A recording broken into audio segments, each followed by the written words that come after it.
Hey guys, so today I'm going to be going over Lewis structures for you for organic chemistry 255.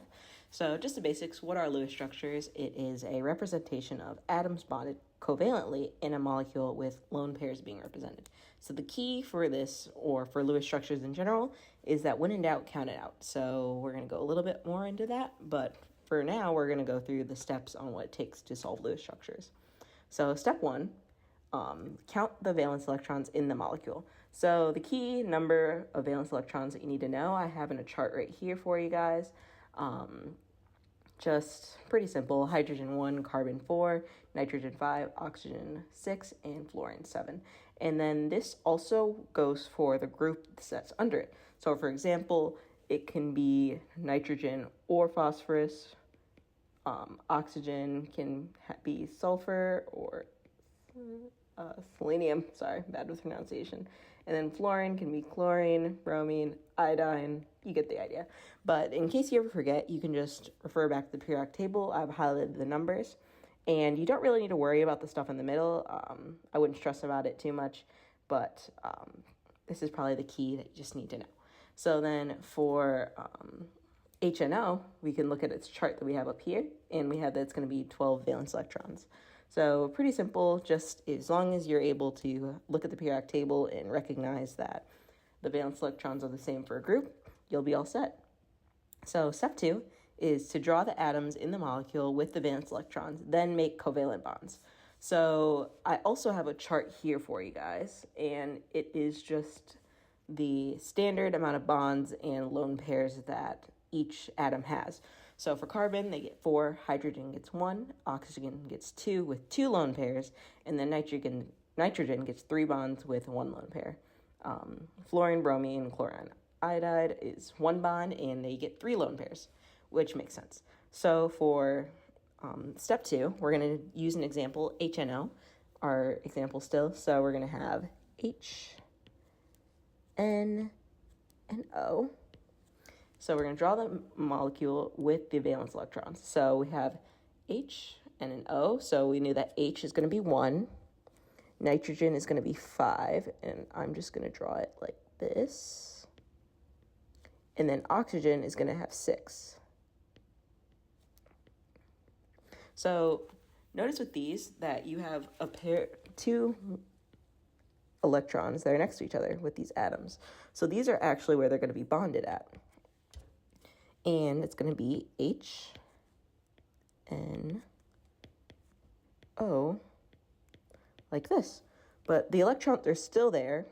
I like to represent that just to let people know. So then you can also check that the octet rule is satisfied. So that's what you do after all this is done.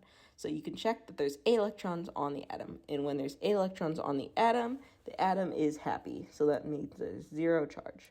So for this one, we have that there's going to be 1, 2, 4, 6, 8, 2, 4, 6, 8. And then hydrogen is that one exception where they only need to have 2. So 2, we're all happy, we're all good, and we have a happy atom. So then for step 3, we're going to check the charge on the molecule. So usually in organic chemistry, they're going to give you like a molecule. They'll usually write the charge that they expect you to have for the certain molecule. So to do this, if an atom has more electrons, add a negative for each extra electron. If an atom has less electrons, add a positive charge for each electron. Electrons are negative, just something to remember. So for hydrogen, technically remember back then we still had those atoms here, or not atoms, sorry, electrons here. So technically, if we draw a box around each of these atoms, we're able to get how many electrons are on that specific atom. This is how I usually like doing it because it makes it really easy for you to see how many electrons are on each molecule, or are on each atom, I'm sorry. So for hydrogen, we're going to have 1. So if you notice the box cuts it off, there's just that 1 electron there. Nitrogen has 5, and oxygen has 6. You can see that when you draw that box, just like we had earlier. So if you go back to what we had here, if we were to draw that box like this, that's basically what we just did on this slide. So we have 1, 5, and 6. And then if we look back to the periodic table, we see that that is the amount of electrons we have to make it keep stable. So we're all good. We have no charge on this, no charge in this molecule. So the summary I have here for is count the valence electrons, draw the atoms with the valence electrons, and make covalent bonds. Check for charge, and when in doubt, just count it out. You could have easily just done this pretty counterintuitively. So as long as you look at the chart, at the groups and the valence electrons, you can pretty much figure it out from there. So let's do some practice problems. Now. So for example 1, we have COH2. And if we look back to our steps, the first thing that we should do is count the amount of valence electrons that is going to be in this molecule. So carbon has 4, oxygen has 6, and the 2 hydrogens is going to be 2. So that means that there's going to be 12 valence electrons, or 12 electrons represented in this drawing, in our Lewis structure. So we're going to have carbon be our center right here. And then we're going to have oxygen and 2 hydrogens. So what we know from our rules is that carbon is going to want four bonds to it. So we're going to have hydrogen and carbon being connected there. And then we have left that our oxygen actually wants 2 bonds. So this one wasn't too bad to do. So then we have that here. So now that is our Lewis structure. So what we can do now is check for our formal charge. So now we're going to check for the formal charge, and to do that we can draw our boxes around and see how many, if there's any that go over its satisfaction. So hydrogen has 1, so that's good. Carbon has 4, that's good. Hydrogen has 1, and the oxygen has 6. So we're all good on formal charge. There's no formal charge in this. And we can check if our octet is satisfied. So remember that with the octet being satisfied, hydrogen is an exception. So hydrogen only has 2 electrons. Carbon has 8.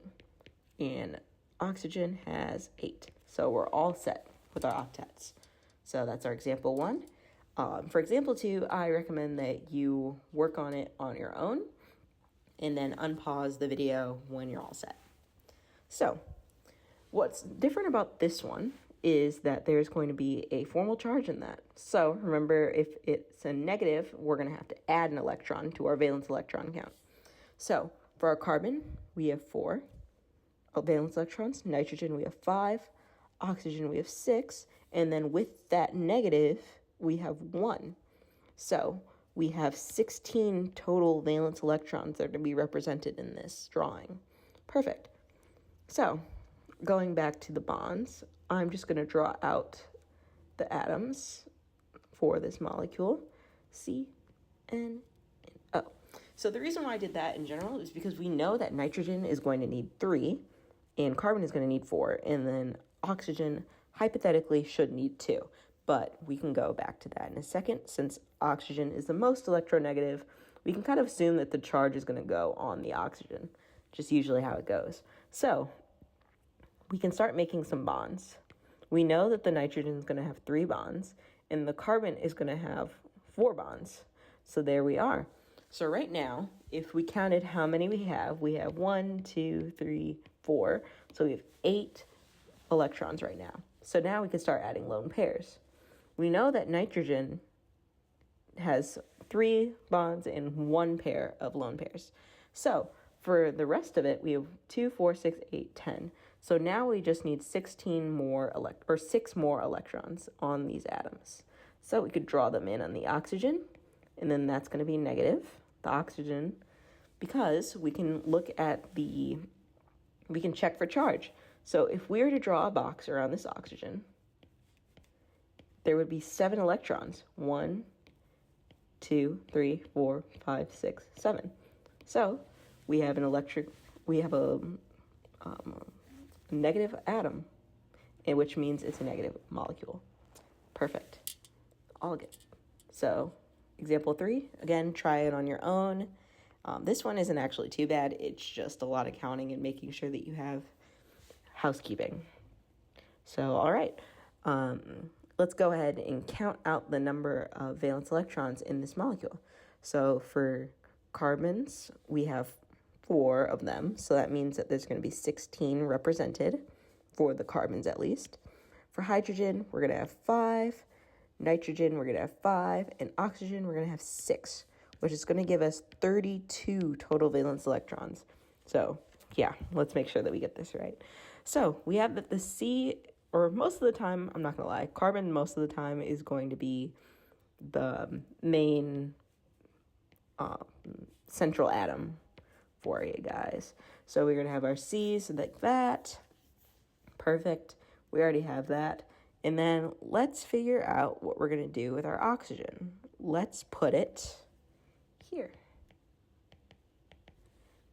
And then we're going to have our hydrogen, because we need to make sure that all of our carbons have the bonds that they need. Okay, and then we also have a nitrogen that's needed right here. So then we can go out and count this through. 2, 4, 6, 8, 10, 12, 14, 16, 18, 20, 22, 24, 26, 28, 20, 32. Perfect.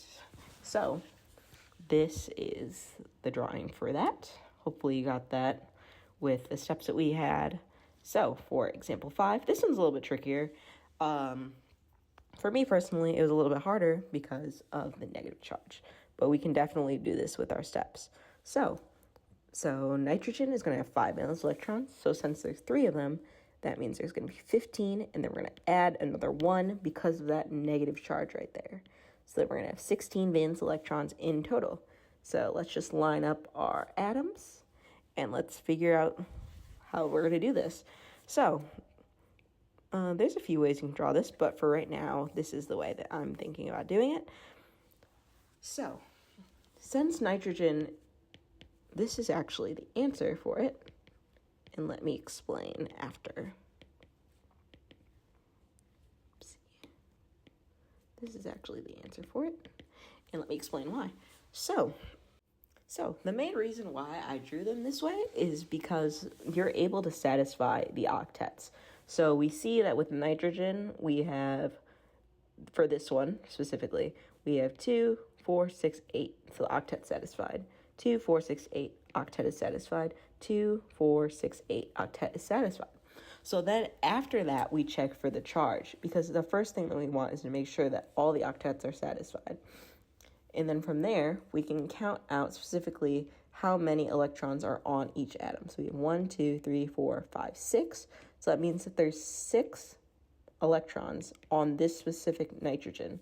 So then that means that it's a negative charge because it's 1 more than what nitrogen wants, because nitrogen wants 5, but we have 6. So that makes this one negative. For the nitrogen in the middle, we have 4 electrons. And then since we want 5, this is going to make it positive. And then for this one, same thing as this one, we want 5, and it's just going to be negative. So then what's the charge of the overall molecule? So you can think of this as -1 plus 1. I personally don't really think of it that way, but we can go -1 plus 1 minus 1, and that's going to equal -1. So then that is going to be the formal charge of the whole molecule, which is what we have up here. Perfect.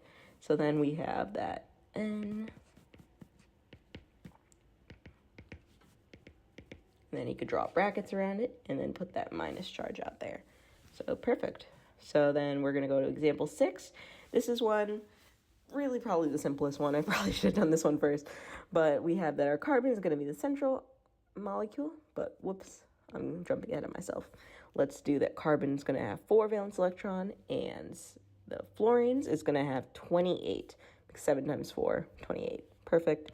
So then that's going to be 32. So let's just draw that out. So we have carbon, and it wants 4 bonds, and conveniently there's 4 fluorines. And then we can just draw in our lone pairs, because that last group for 7, they want 3 lone pairs for each of them. So yeah, that's it for that one. And then you can check your octets. It's all satisfied, all good. Formal charge, it is all good because fluorine, if you do that box around one of them, they have 7 electrons around it, which is exactly the amount that they want. So perfect. So thank you guys for watching. Hope you guys have a better understanding of Lewis structures. See you guys for the next video.